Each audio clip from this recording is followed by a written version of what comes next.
What's up, YouTube? It's Alex Garcia back again here at the Vault with my associate, my good friend Jesse Storr. Today, we're here to talk to you guys about 5 nutrition tips to help you boost your performance and, just practical tips to help you get better at nutrition and things of the like. Jesse, why don't you start us off? Oh, all right. So this is really going to be the same format as we did for the last video. So again, just to give you a reminder, 1 minute each we have to basically express our point, and then 1 minute to rebuttal. And we're just going to keep it going. Hopefully this time will be a little bit more efficient, but I think we got it down now. So the first tip that Alex has, you want to go first, Alex? Yeah, sure. So okay, cool. My first.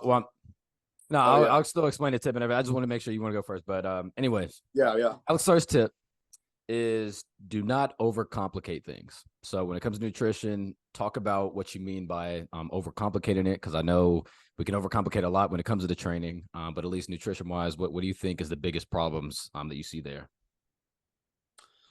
All right. So, okay. And you got the timer going, or? Oh, see? I got to say, let me get that timer. Okay, ready? So, okay. Biggest thing I mean by not overcomplicating things with nutrition, oftentimes when it comes to your goals, a lot of people struggle with protein intake. That's the first place I would dedicate most of my energy to. Nutrition is just making sure that I optimize my protein intake on a regular basis, because that allows me to, recover from, training sessions in the gym, and also fuel my sessions in the gym and help me stay satiated for a lot longer. So I feel like when it comes to things like cravings, when it comes to portion control, just getting the protein is one of the most important things. And I feel like a lot of people, try to do the maintenance calories and get the macros right. And I would say, what I would say is that, with life, it's just about picking one thing and sticking to it. And I would say protein is the number one thing. Boom. I think that is right on the money, and I'm gonna follow that up right now. So I think, dude, I mean, that's right on the head. Like, you hit the nail right on the head. The reason I say that is because, especially when dealing with clients, you have to make it as simple as possible. Not just clients, like anybody. If you're really going to get into it, you have to make it as simple as possible. So if I tell you need to hit, this many carbs, this many fats, this much protein, and you also need to do cardio, and you also need to watch this and get this, it just becomes so overwhelming that I just tell people in the beginning, at least, keep it simple. This is your protein count. You make sure you hit this every single day.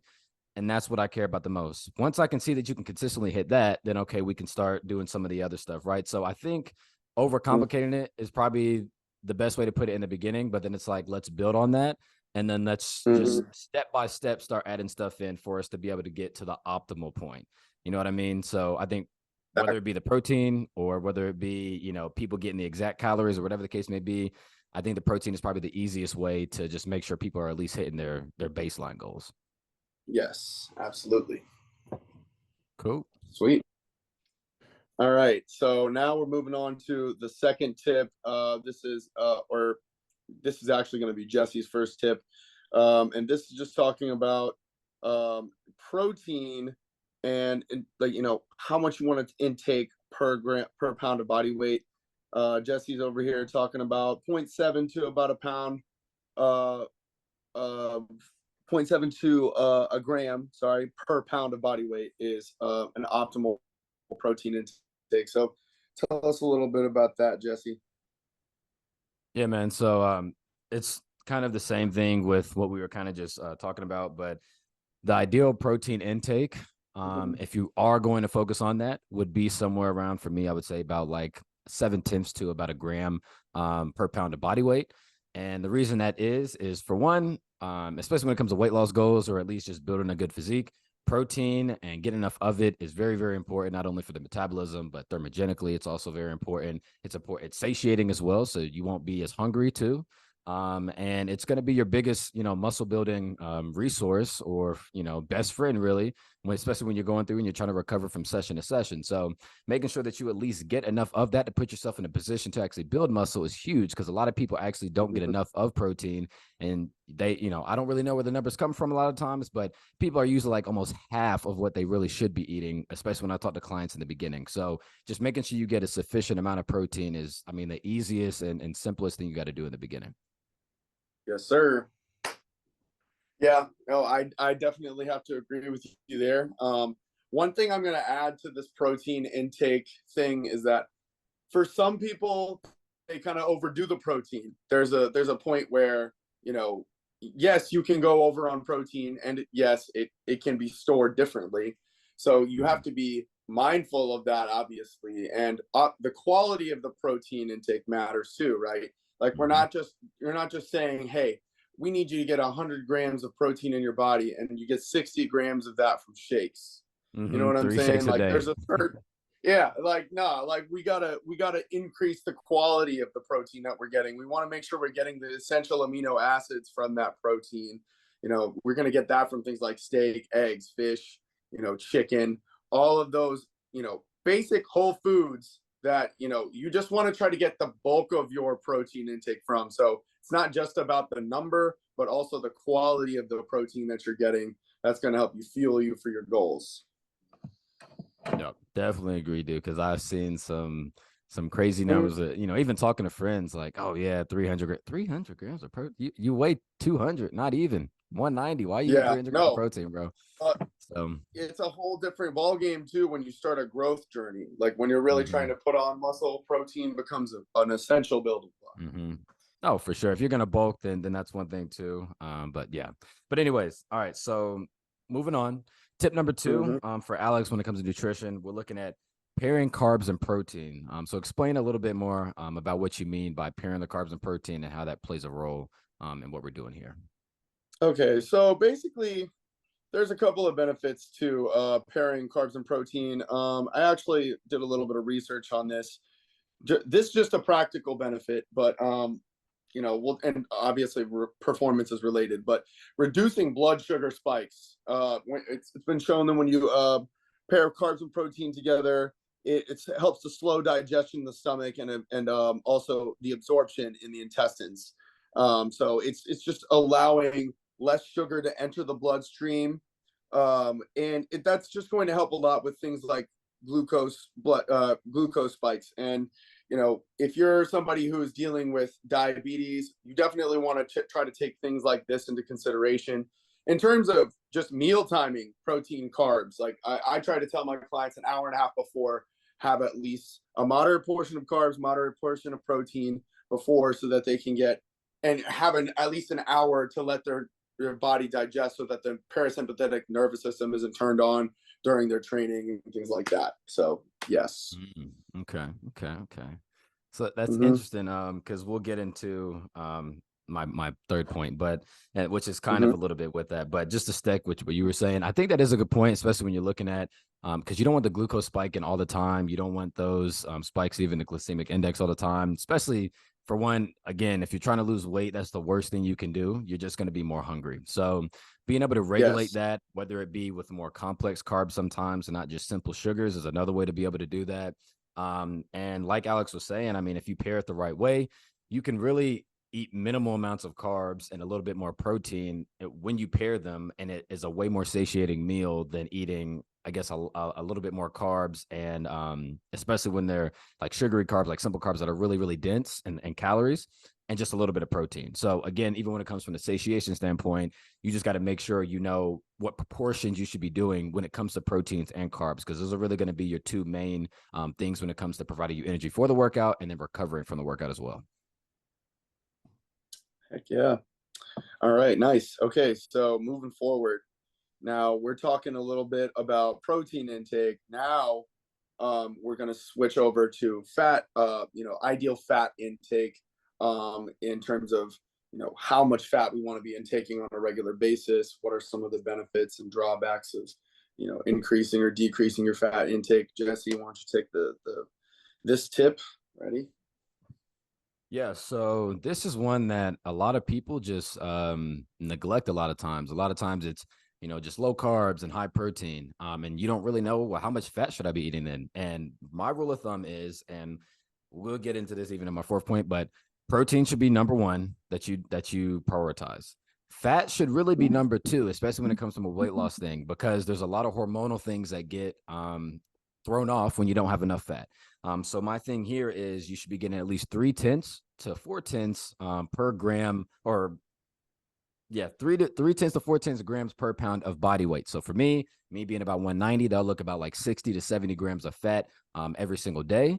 And again, this is just to make sure from a baseline, testosterone levels are good, cortisol levels are not too high, everything is running properly, and you have a good kind of system functioning. Because a lot of times, even when it comes to test levels, if you don't have enough fat, even if you try to supplement vitamin D or you go to the gym and you can get a testosterone boost, it's not really enough to even to translate some of that extra free test and to be able to get used. So think about that as well when it comes to even just, getting your meals in. It's not just about, calories. It's not just about carbs and proteins either, because I know that's prioritized around the workout, but just make sure you're getting enough fat, even just from a health standpoint. Yeah. Oh, yeah. Well, and I think that it's really important to look at fat as not just fat. Like it's not a bad macromolecule. It's a macromolecule. It serves a purpose in your diet. It's really important to look at it as something that can fuel you in the gym. I still think it's important to eat things like I'm gonna come out here and say, like, I like butter. Honestly, like, it's a great animal product that, like, I prefer animal products. I know not everybody's going to be the same way, but there's lots of good fats from that. You also can benefit from eating things like fatty proteins too, like salmon, for example. You can get really healthy fats from that have lots of omega-3s, and that will support certain processes that have to happen in the body. Also, it's an energy source. It's more of a long burn energy source. So if you want to have more endurance in the gym, you don't want to just cut back so much on fat that you have no energy, right? It's all about maintaining an energy balance, and fat plays a role in that for sure. Yeah. And I will say before we move on, because I think that's a good point. But the most reliable energy source at the end of the day, and again, I don't think you were not saying this, but it's still going to be carbs, because your body's going to burn through glycogen. Like that's just like the way it happens. And not to go too overboard before we keep going on. When your body is working in a plate that it's comfortable, a place that is comfortable, it'll burn through oxygen. Once it has to go really fast, or have to lift a really heavy weight, or maybe it's just too tired, there's no more glycogen to actually be pulled from, then your body starts burning those oxygen. Sorry, going back. When your body can't burn through oxygen anymore, then those glycogen stores is what starts to burn through as well. So what fuels the glycogen is going to be carbs. Now, if you're in a situation where you're like a vegan or you're keto or something like that, and your fats are your main energy source, that's a little bit different. And those processes do work just a little bit different internally. But I just wanted to give a little bit of information as well. Yeah. Yes. Okay, cool. On to number 3. So, Alex, your number 3 is focusing on getting calories consistently through the week. And not worrying too much about having perfect macros every single day, which I think is a great point. So go ahead and explain a little bit more about what you mean there. Yeah. So a lot of times people think they get a little overwhelmed by that number that they have to hit each day. And what I like to think about it as is, it's instead of thinking about it as a daily thing, it's something that you want to achieve on a weekly basis. Like, did I get a certain amount of days with this intake in? Like, if I had to set goals around my macros, rather than saying like, oh, I need to hit it today, it's like, broaden the scope a little bit, challenge yourself to get these to become habitual, rather than just like, oh, I got to get it in, like you're just looking at your macro tracker, trying to add things, trying to figure out exactly what to get. Like, figure out how to get something sustainable going, so that you are getting your weekly calories in, because that's important for actually seeing progress. Not just like, you can't just get macros in one day and then, it's like, or also like the weekend, like macros don't just disappear on the weekend, Mm-hmm. Nah, and let me start this term, but I'm not in my head a lot, because like I tell people all the time, man, like, setting unsustainable goals is the quickest way to derail yourself. And what I mean by that, for one, even just from a dopamine standpoint, if I feel like I am being productive, I'm going to get a spike in dopamine. I'm going to feel good. I'm going to feel motivated. I'm going to want to keep doing whatever, activity, behavior it is I'm doing. If 3 out of 4 days, or let's say half of the week, let's say even just 4 out of the 7 days, I don't hit my macro goals or any other goal for that matter, because it's so steep that it's not sustainable, I'm going to, number one, feel like I failed. That's going to decrease my dopamine. That's Mm-hmm. going to decrease motivation. I'm not even going to want to keep doing what I'm doing. So not only is it important to find something that's sustainable for you so that you actually stay on it, but for you also stay motivated and something that you know you can actually hit. And again, finding what's right for you, it matters. So even for me, when I'm doing my own nutrition, I'm not going to tell a client to do exactly what I'm doing, or even my fiance for that instance. Like, you know, I give her the macros. She does what she wants to do with those macros because, again, it matters about, do I like the foods I'm eating? Is it sustainable? Can I keep hitting Mm-hmm. this every single day? So, and that's the biggest Exactly. thing. And like you That's said, huge. yeah, taking yourself out of the big picture, saying, oh my God, I got to hit these macros every single day. All right, the day's gone. You move on to the next day. You hit your macros the next day. Now the day's going to be perfect too. So having a little bit of perspective as Exactly. well, knowing there's some human error there. Yeah. One of my favorite quotes that I've heard is that you're one meal or one workout away from being back on track. And that's the way I think about it. Like every time with macros, like screw yesterday. Today is the day I'm going to get my macros in. I'm going to make better decisions. Like whatever happened Seriously, yesterday, it's in the past. literally Yep. one meal All at a right. time. That's it. Yeah, exactly. Okay, cool. So now we're talking about the third tip here from Jesse is no fat around the workout. Simple carbs and salt before the So, workout. so, so simpler terms, I would just say more so nutrient timing. Let's just call it Nutrient. nutrient timing. Yeah, we'll call it nutrient timing. Sorry, I'm reading Yeah. from your old list. Yeah, no, I got you. But I'll go ahead and jump into it. But it was, I mean, Alex was just on. I just gave him some numbers when we originally went over our outline. But what I mean by this, or at least some other stuff, what I mean by this is, okay, for one, there's certain things you don't want to eat around a workout. From a macro standpoint, you don't really want to eat any fats anywhere really near the workout at all, unless you're going to do it more than 2 hours before. And even then, I would just say stay away from it. Only main reason being it's going to slow down the digestion and absorption of any other nutrients you eat around the workout. So that's going to be before or after. Secondly, if you're going to do a pre-workout, like trying to kind of ritual, what I personally do, you want some type of simple carb that is going to spike the blood sugar. This is where you actually want to be able to try to manipulate and control the blood sugar spike, because there's going to be a couple things that happen. For one, that blood sugar spike is obviously going to get you, a little bit more energy boost or whatever as well. Helps metabolism too, even when you're going into the gym to do something right after. But it's also going to rush those nutrients in. If you're going to do a protein drink or something like that after too, going to give you a little bit of energy for the workout. The salt helps do that as well and gives you a little bit more endurance through the workout. And then post-workout, same exact thing. I can do, some simple carbs that's going to spike my glycemic index or my glucose levels a little bit. That way I can actually rush those nutrients like the protein shake into the muscles and replace those glycogen stores as well. And what I usually do here, my last point here, and I'll be done.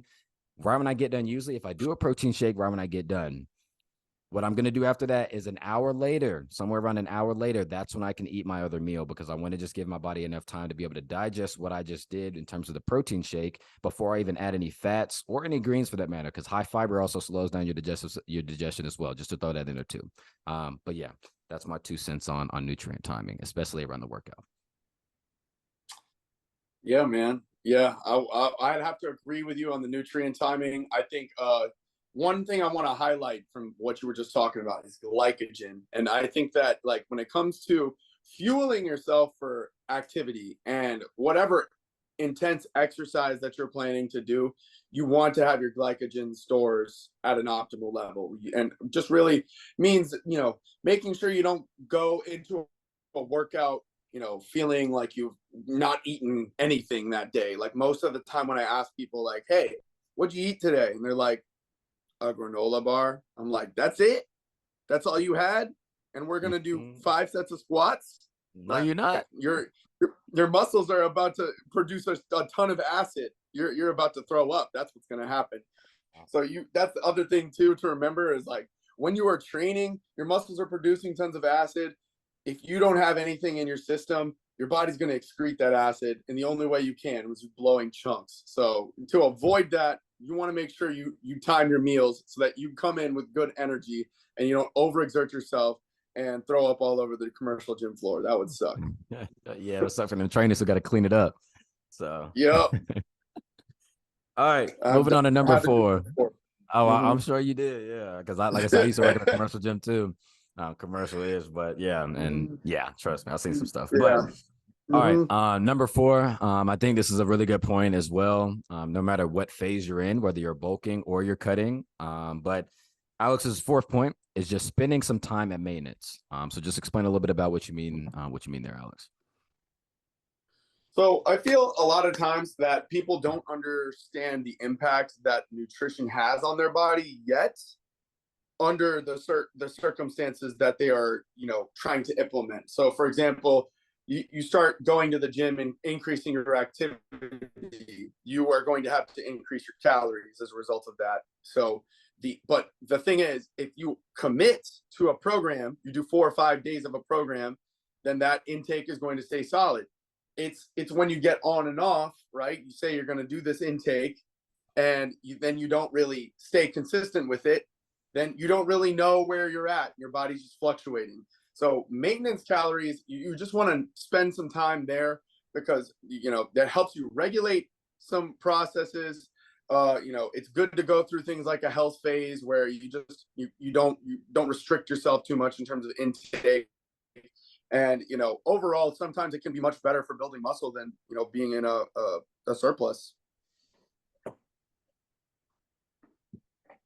Again, and I know we seem like we're very agreeable today, but honestly, I can't really, I don't really have a lot to argue about when it comes to even this point. So I think spending time in maintenance is one thing that helped me a lot, even on my bulk and even on my cut, because it can be, even just from a mental standpoint, when you think about it from a mental standpoint, shoving ridiculous amounts of food. I was about to cuss, but I ain't gonna do it. But shoving ridiculous amounts of food every single day is, dude. When I was bulking, I was eating like 4,500 calories. Again, I overdid it. I probably didn't need to go that hard. I know I didn't, but it can be very like mentally fatiguing, where it's like you got to wake up the next morning, you got to do that again. Like it's right when you wake up to you go to sleep, basically spending all day in the kitchen. I mean, it's not fun. Same thing when you're cutting. If you're in a really deep caloric deficit, and you got to keep week by week going through that until you get to your point, sometimes it's good to just have about a week maintenance phase. You go through maintenance for a week, you can kind of regulate things, like you said, hormone levels, everything like that, and then you go back and get on the saddle again. So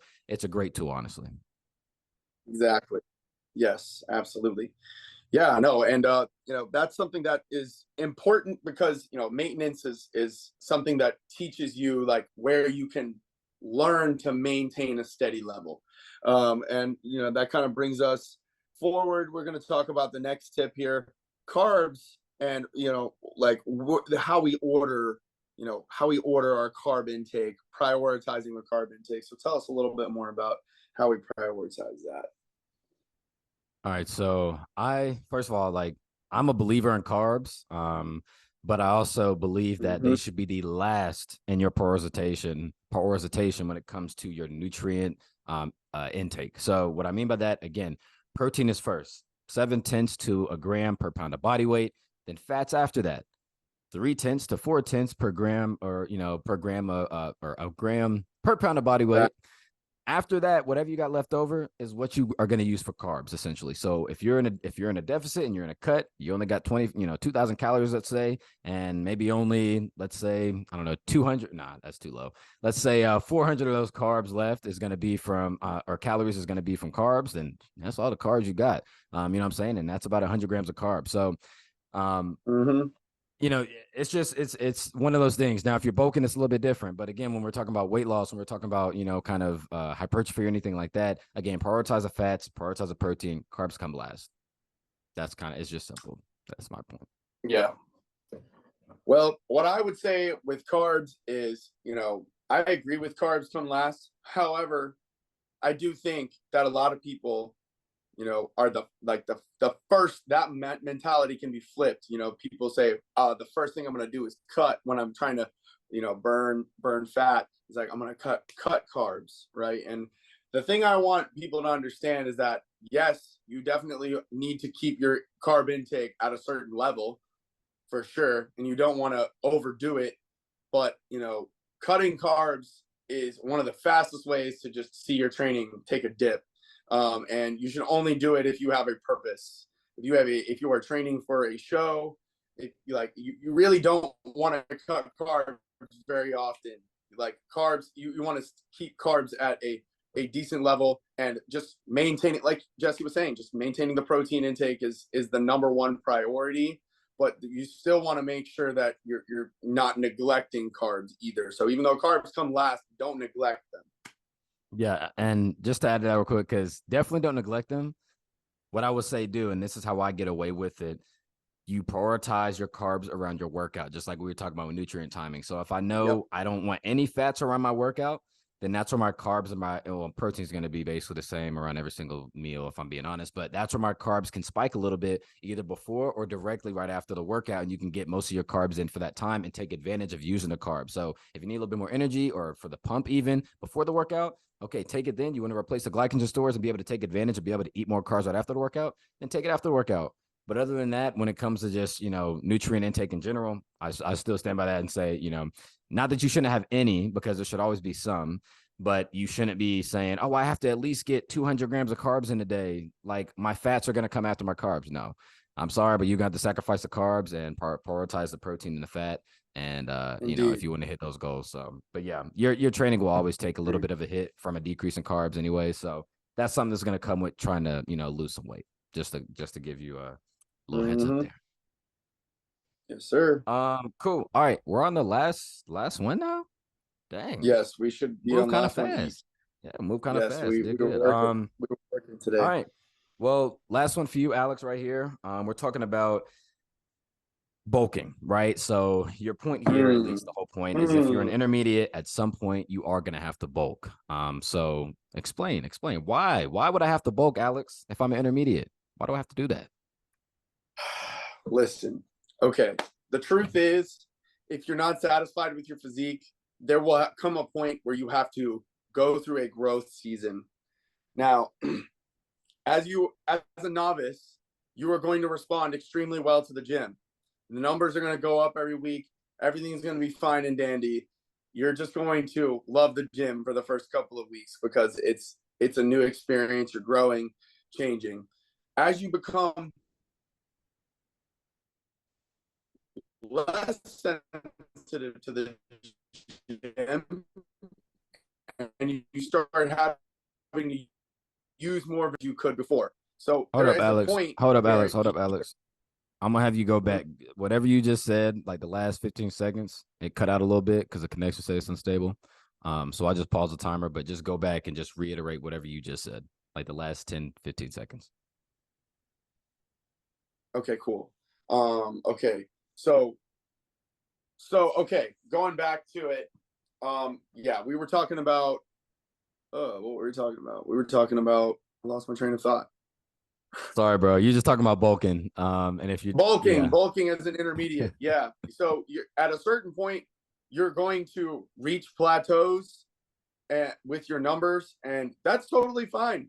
Like there's going to be people who are very satisfied with their physique at pushing certain weights and loads, and that's fine. But one thing I will say is that if you want to build some serious muscle, you really have to prioritize increasing your energy stores, your glycogen stores, so that you can train a little bit harder than you did last time. And that's why I say at some point you will have to bulk. You have to increase your calories and go into a surplus. I do agree. Again, I don't agree with all of it per se, and it depends because you didn't really give specifics. But what I will say is because again, I made a mistake. Yeah, I made a mistake of bulking a little too hard. What I will say, if I had to bulk again specifically, I would not do 4,500 calories. I don't think it's necessary. I'd be more around 3,500 probably. So I was like, and again, I got about 17.5% body weight, and I gained like 30 pounds or body fat percentage, and I gained about 30 pounds. But I don't think that's necessarily necessary. So, and the reason I say that is because you can basically main gain, almost like I know Greg you said is a big proponent of this, but that's just being, in a slight surplus, maybe about 500 calorie surplus, to just make sure you still are giving your body more than what it actually needs. Like Alex was saying, to just be able to give yourself more energy stores, to be able to do a little bit more, lift a little bit more, build a little bit more muscle, have more nutrients there, be able to build new tissue. Because again, it's very difficult, but I don't think you need to be in a 1,000 calorie surplus and go on some really hard bulk. That's the one thing that I will say there. No, but I would definitely have to say you can lean bulk, and I would say a very conservative surplus would be like a a good surplus is anywhere from 200 to 350 calories. That's about as high as I would go. If you get anywhere higher than that, you're just, there's a lot of variability in terms of how much intake of fat you might be, and it just depends on what your goals are. I mean, that's the thing too. It's like, if you're an intermediate, chances are you're probably looking at wanting to be more advanced, and if you are, then you're at some point going to have to figure out how to, intake a little bit more to see that to close that gap that you may have, whatever it is that you're training towards. But main gaining, I definitely have to agree, it's a very practical approach. I'm just saying that, like, for people that are trying to, see some significant progress, it's going to require some significant changes, Mm-hmm. But yeah, anyways, going back to the last tip. So we have calories for your goals. This is a good one. This is a good one to end on. Jesse, tell us a little bit about calories for your goals and what you're really trying to talk about with that. Yes, sir. So we kind of just started mentioning a little bit, and what I mean more so here, without getting really specific, because we can get into specifics, like you said, about like 350 probably is at least where around 300, 250, 300, where is probably where I would start somebody on the bulk. And I probably wouldn't have them go any higher than 500 to 600. The only reason I would say that, because sometimes you might get in a place where you do hit a plateau and you might need to push slightly higher envelopes. Same thing on the deficit. I don't want somebody going to 1,000-calorie deficit, but if I start you at 300 and then we get to 500 and we start to kind of stall and hit a plateau, then I might have to drop you down to 600, 650, 700. You just have to see. And I'd rather manipulate that than have you doing like a crap ton of cardio for no reason, burning even more, glycogen and other things like that I probably really want to kind of hold on to sometimes. So that's how I think. But I think the biggest thing here is just being aware, number one, of what your goals are and making sure you're consistent with the caloric intake for those goals. So it's not, 3-4 days out of the week, I'm on my goal, I'm on my calories. And then the other 3-4 days, I'm like, oh, I don't really care what I eat. Or same thing, like you said, with the weekend, the entire week, I'm eating exactly how I need to eat in terms of weight loss or something like that. And then the weekend comes and I just throw it all out the window. You have to at least be conscious of your calorie intake, no matter what the situation is. If I decide to eat pizza, how many calories is in that pizza? Do I need to take off from some of the other meals in that day? And again, if you're that committed, I'm just saying, like, those are some of the decisions you got to make. So it's real simple. It's difficult, but it's real simple. Yes. And I have to agree with you there, but one thing I also think is important, and I might get some flack, but honestly, I think you just need to track your calories. Like, there just has to be a point where you track your calories, especially in the beginning. If you want to know what your calories, what you're intaking, if you want to make progress towards your goals, you have to have some knowledge, some kind of understanding of what you are putting in your body, like how much of what you are putting in your body. Like, if you can do that, then you can start to develop your own approach. You can develop an intuitive eating approach if that's what your goals are. If you're just trying to eat well, and, live pragmatically, then like, you want to take an intuitive approach. But if you are trying to, do any type of specific goal, I would try to track my calories as often as I can, so that I can really see how often I'm applying myself and it's being effective. That's important, because a lot of times we stress ourselves out trying to, figure out how all this stuff works. But if we just actually take the time to look at the intake of things and the patterns over time as we develop these habits, it becomes clearer. And it's not going to be all black and white for you right at the beginning. There's going to be some gray areas and some nuance for you as a person, from individual to individual. Yeah. And I think dang, I was just going to make a point. People are really bad at estimating their calorie intake. I will say that as well. They're very, very bad. They're very inaccurate, and people either overestimate or they underestimate. And a lot of times it's just not correct. Yes. But what I want to do real quick, I've had clients who are grown people have 12, like, tell me, oh, I eat like 900 calories a day, or like I eat like 1,100 calories a day. And see, that's one of the reasons I got into this stuff. Yeah, but then you ask them, okay. But then you ask them, well, what is it that you're eating? They tell you, you're like, that ain't no damn 900 calories. Like, No, So for yeah. real. Yeah. But what I want to do real quick, I just want us to each take a minute to basically just give a summary, maybe just some little takeaway points, whatever the case may be from the nutrition standpoint. Could be a little bit of a, refresher from what we just talked about, or it could just be something, to just summarize kind of everything, a little takeaway point, whatever the case may be. You can go first, take a minute, and then I'll go, and then we'll go ahead and close this thing out. All right. So to sum up, I was talking about it. My goal is practicality, making sure that this all really flows into your life and makes sense. When it comes to overcomplicating things, it's easy. It's just easy with life. Life is just complicated. So you don't want this approach to make your head spin too much. So you first of all, it's just about learning where your resources are, understanding what types of accountability you can have with the system that you're trying to implement, and making sure that things stay consistent, that you can do things like protein intake consistently, nutrient timing consistently, and overall just making sure that you're able to hold yourself accountable with all of those things. And you're not going to be perfect in the beginning, but it's just about starting off with some kind of system in place, and over time that system will evolve and you will get much better at all of this stuff. It just takes time. Yep. There's definitely some great points right there. And I'm gonna keep it real simple. I think biggest thing, like I was kind of saying before, find what works for you. If you can find something that works for you, like for me personally, there is one meal that I eat every single day. Because for the calories that I want to hit, it really helps me get that, especially from a fat intake standpoint. And there's a lot of people I know like that. They have one or two meals that they can go to on a daily basis that just help them. So if you have something like that helps you, then do that. If you need to meal prep, then meal prep. If for me personally, I like to eat food fresh, and I have the ability because most of the time I work from home, and even if I don't, I still cook my own food and take it with me. But I like to eat food fresh instead of just meal prepping everything and warming it up in the microwave. So I don't mind like cooking and taking 15, 20 minutes and cooking some food and then eating it. So you just got to find what works for you. That's the biggest thing. But I think Alex made a good point even when we first started was, if you got to use the shakes, use them to hit your protein goal. But you have to get a lot of your protein sources or your nutrients in general from whole foods. So try to go for good whole foods, find stuff that works for you. And if you can do that and just stay relatively within like the caloric, intake or your caloric goals for whatever your specific physique goals are or performance goals are, then I think you're going to be in a good position overall. So yeah, absolutely. I'm gonna have to agree.